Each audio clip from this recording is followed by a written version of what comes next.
All right, so what to expect from the housing market in 2020, man? Article, you feel me? Let's check it out. They're saying with low mortgage rates and a limited number of available homes for sale, 2019 market brought up hope and frustration to prospective home buyers. The good news is next year looking up for the housing market, even as the economy slows. The housing market is expected to outperform other sectors. Mortgage rates are expected to stay low while inventory shortages and price hikes should ease. Mortgage rates is, let me see. In 2019, mortgage rates dipped to 3.5%, historic lows, stimulating the housing market. Economists expect low rates because inflation is below the Federal Reserve target. Mortgage rates are at historic lows.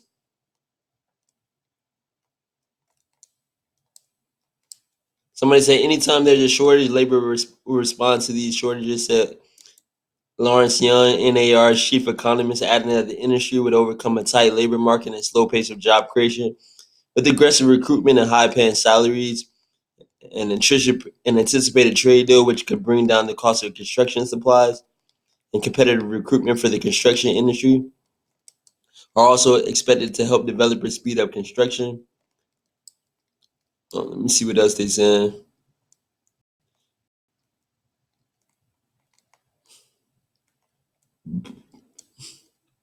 Somebody that while economists expect while economic home prices, nobody's this is the artist saying this. While economists expect home prices to continue to increase in 2020, the pace of growth will continue to slow. We've hit a price ceiling most markets reached or exceeded their previous pre-recession peak, said Wolf.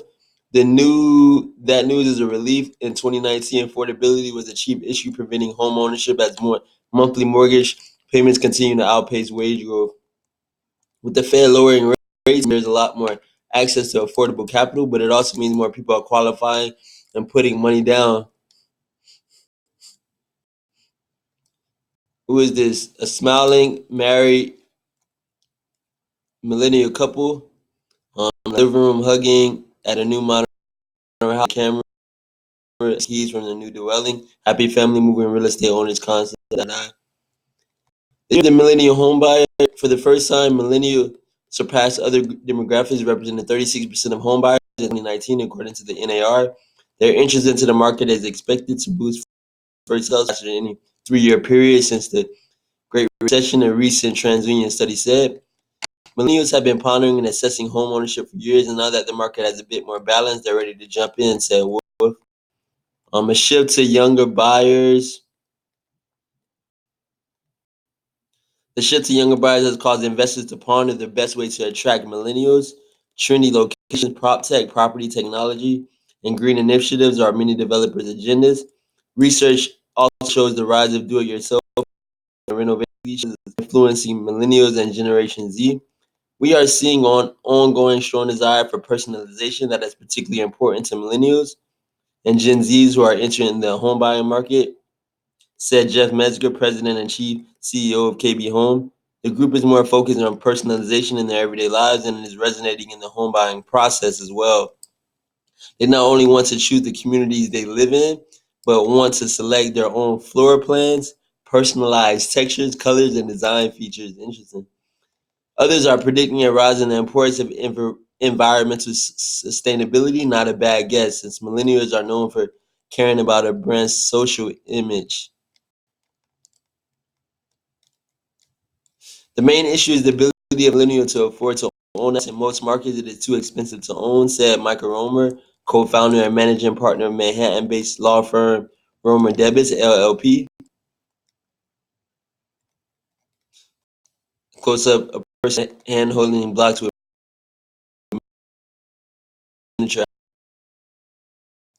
Economists agree that if a recession went to 2008, the next recession will not dramatically lead to a housing crash.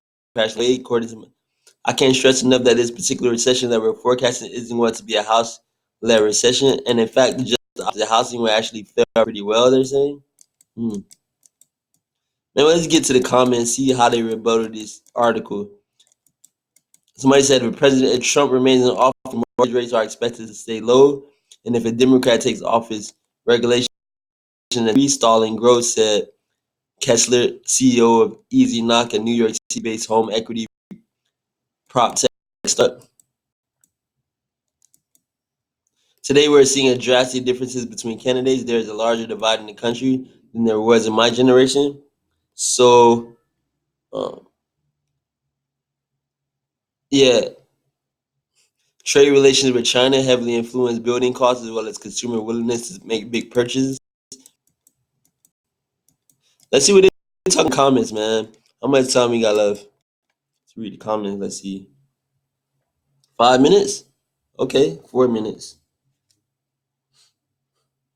So let's go to the top comments of this article about,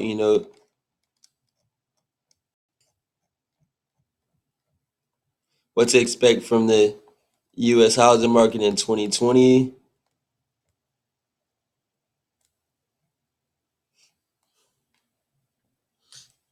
It has like over 180 comments on here in Yahoo. Somebody said 6, 7, and 5. My bro is trying to sell a house south of Maryland, Annapolis, Maryland. They offer him 500K, but he is listing for 675K. Per his agent, about 150 houses are on sale in the area. Not good. I think some are leaving the state and heading to lower tax regions. Somebody got 7042 and Bill H. The name. Entry level homes in our market are now 2 bedroom condos. Even those are selling for significantly more than we paid for our 4 bed, 3 bath, 3 car garage single family home just 8 years ago. Man, and that was in 2011. Somebody said with new home costs out of reach and many contractors using the lowest standard of product. Example, windows. Wow, many contractors using the lowest standard of product. Many buyers have been looking to the existing homes on the market. Why would anyone here in Florida buy a 300K brand new home when they can purchase a remodeled, energy efficient, hurricane protected home with more land and square footage than the cheap one they are building for more? Question mark. In Florida, it is usually about someone's ego or belief they have some economic status or look good to others. My point. Make wise decisions based on what you need rather than based on what you want. Best of luck to all seeking to purchase a home. 21 and 1. Somebody said here in Texas, even the small towns are booming. Between population growth and relocating buyers from other states, construction workers are in high demand. From the taco cafes to the malls, business is thriving. But of course, now we have to put up with a huge increase in traffic and having to wait for a table and our favorite tequila, I guess taco or tequila or whatever.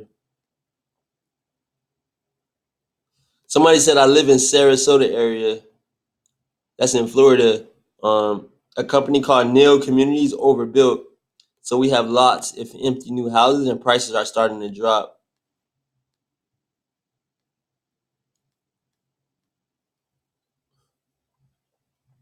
Somebody said my first home cost 58K in 1987.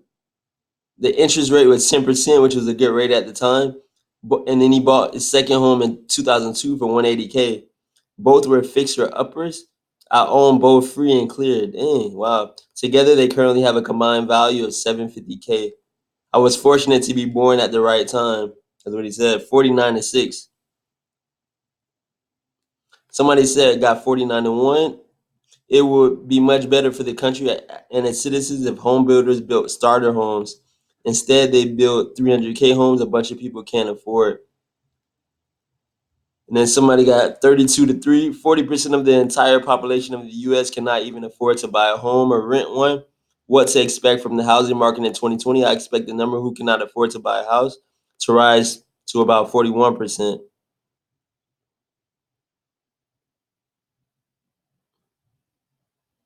Somebody got 11 and 0. Would be spending my first Christmas in my new home. So excited.